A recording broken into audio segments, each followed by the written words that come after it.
Frank, I got a question for you. Yeah. You know, I was wondering, there's so much information online.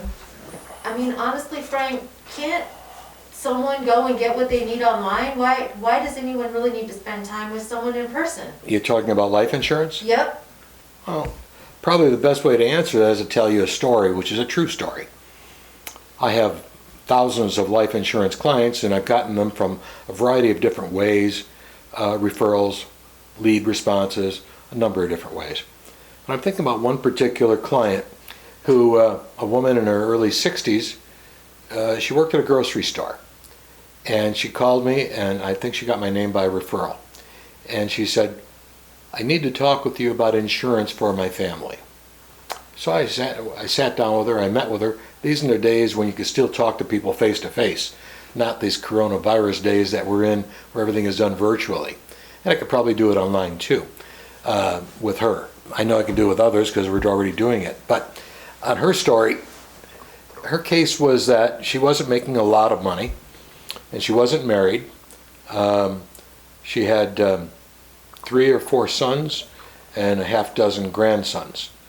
And she was concerned that none of them were insured. Now, she was a security conscious individual, very conservative lady, and asked what was the best way to insure all of them so that if God forbid something were to happen to them, she could take care of final expenses for them.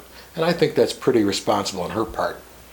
So I had to be very careful to make sure that I didn't provide her with an amount of insurance for each one of them that would just take all of her money. Couldn't do that. But luckily, her family, her sons, her grandsons, were all young and healthy to the point where we did term insurance. And I know I've talked many times about term insurance has specific need rather than a long-term need. In this woman's case, in her early 60s, her concern would only be for about the next 20 years or so. So I showed her how each one of the grandsons, all in their late teens to early 20s, could be covered for $50,000 to $100,000 of term insurance for about $10, $15 a month each. And for her sons, who were in their late 30s to early 40s, they could each be covered for $80,000, $90,000, $100,000 of term insurance for just under $20 a month each. Long and short of the story is that we put all of them together, and it came up to about $150 a month for her. And I wasn't sure if $150 a month was something that she could afford, but she instantly jumped on it. She said, that's exactly what I want. I want to cover each one of the male people in my family for between $50,000 and $100,000, and I can handle $150 a month, and I'm going to do that. So I did the applications for her, got them all to sign where they had to. She was the owner on the policies and the beneficiary and the payer. And the nice thing about that, by the way, this is a side fact to this story, when somebody else is the owner and payer on an insurance policy, if that person passes away, then that policy is paid up for life for the insured, whether it's a son or a grandson or whatever. So in her case, $150 a month, she thought she could afford it, and she could. It was an added benefit. Her children would have paid up insurance for the rest of their lives, or for the rest of the term of the insurance, if she were to pass away herself.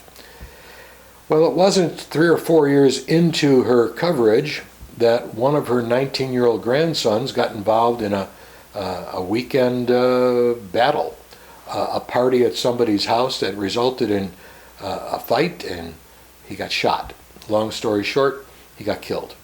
Terrible tragedy. And she called me and told me about it. And when I checked the news media, it was on the Friday night news. Her son, a house party that ended up in a young man being shot and killed. Terrible. I can't even begin to tell you how terrible it was for me to talk with her about it. But the good news is she had that young man insured for $50,000. So I was able to handle the claim and get her the $50,000 so she could take care of the funeral expenses for her grandson, and gave her a little bit of economic security for a while also to supplement her earnings at the grocery store. Well, it wasn't another 2 or 3 years later that she retired, and she was on a reduced income of Social Security and a small pension, and she still wanted to keep her rest of her life insurance policies going. So we did. Well, it was February of this year, 2020, the coronavirus year, before we all knew about the coronavirus, that her 39-year-old son was sitting with her on a couch on a Saturday evening watching a movie, and he was perfectly healthy, nothing wrong with the man. He was divorced, he had a child or two children, and looked at his mother and said, "Mom, I love you." Put his head on her shoulder, and he died. I mean, this is not fictional, this is real. This happened 90 days ago, January of this year, February of this year. Well, she called me and told me about it, and I thought, how terrible is that? She said, "Is he covered?" And I looked up his file. Sure enough, we had $100,000 of term insurance on him. We're paying something like $17 a month for it or something. She said, "Well, I'll need that money to bury him because we don't have any money, and his family is me. His divorced wife doesn't have any money. His children are too young to have any money. So I need that money to bury him with." And I said, "Well, we'll get that. We just need the death certificate, and we'll fill out the claim form together, and we'll send it into the insurance company, and we'll get you that $100,000, which you can take care of the funeral with." Well, it was a few days later she called me and said it's going to be a while before the death certificate's going to come. I said, "Why is that?" She said, "Because the cause of his death is unknown. The coroner couldn't figure it out. They're doing an autopsy, and they're trying to determine why he passed away." She said, "But I have to bury him." I said, "Well, that's not a problem. The funeral director will do something that's called an assignment. An assignment is where the funeral director determines with the insurance company's verification that there is, yes, this amount of insurance in force. And once the administrative hurdles are jumped over, then the insurance company will pay the funeral director the amount that this woman, the beneficiary and owner of the policy, would approve for the funeral director to be paid." She then called me crying the next day and said, "Well, the funeral director has agreed to do this, as all funeral directors will." She said, "But my problem is, we're living in Phoenix, Arizona. My daughters, my other sons, my grandchildren, we all need to get to California. We have a family plot to bury him in California." I said, "Well, that's not a problem. The insurance company will pay on the assignment to the funeral director anywhere in the country." She said, "Yeah, but we can't afford to go to California." I said, "What do you mean?" She said, "We have to drive over there. We have to get motel rooms. We have to eat." She said, "I don't know what other expenses there might be, and I haven't got but $100 in my purse. I don't know how I'm going to do it." Well, I thought about it a little bit, and I believe in personal involvement. It's not about insurance companies. It's not about dollars and cents. It's about people. And if I do anything well, it's deal with people to match their needs with a solution. I said to her, "Well, without stating her name, I will come and visit with you. We'll take care of the claim form together so that once the death certificate comes, we can get the money flowing." She said, "Okay, but I don't know what I'm going to do. How are we going to get to California?" I said, "Let's talk about it when I get there." So the next day, well, before this, I called the insurance company attorney and asked him to please email me an assignment form for me to use for myself.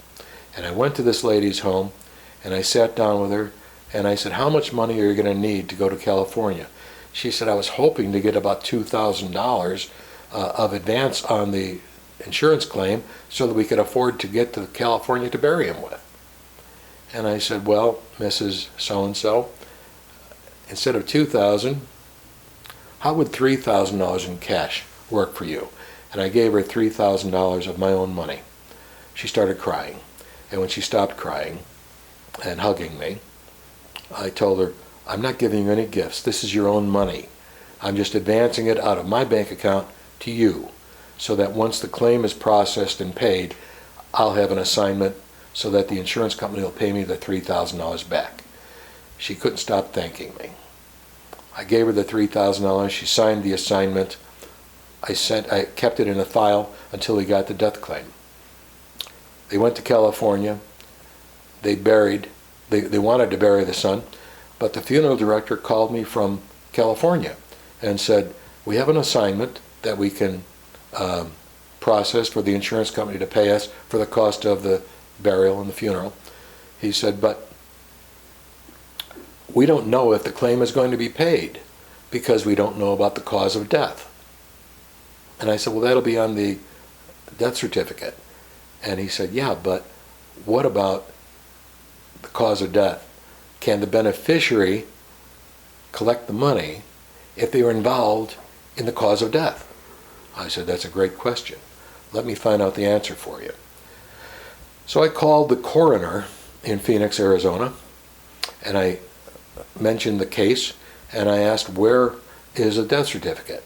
They said, well, we're backed up because of all the deaths we've had lately from this coronavirus thing. They said, but when we get the report ready in 2 or 3 or 4 weeks, we'll get it to the insurance company. I said, yeah, but the problem is that the lady can't bury the son without the money from the insurance policy because we don't know the cause of death. They said, well, we don't know the cause of death, and we won't until we process the autopsy. I said, you haven't done that yet? No, they said, we haven't, and it's far down on the list of those that we're going to do. I said, well, is there any suspicion of foul play? She looked through the file and she said, no, there's absolutely no suspicion of foul play. I said, well, then that would clear the grandmother, the woman, the beneficiary. It would clear her to collect the money from the insurance company. So could you provide me with a letter on the coroner's letterhead stating that there is no suspicion of foul play? And until the absolute cause of death is ascertained, that's going to have to do. So that same day, they emailed me a letter from the coroner's office stating just that. I provided that to the insurance claim representative at the insurance company, and they said, no problem. They contacted the funeral director in California and said, the claim will be paid. You'll get your money. We guarantee it. And they were able to go ahead with the funeral. The family was able to bury him with honor and dignity and come back home. And the funeral director got paid. I got paid. And I delivered the woman the balance of the money in the form of a check. I can't tell you the peace of mind that gave her. And I can't tell you the satisfaction it gave me.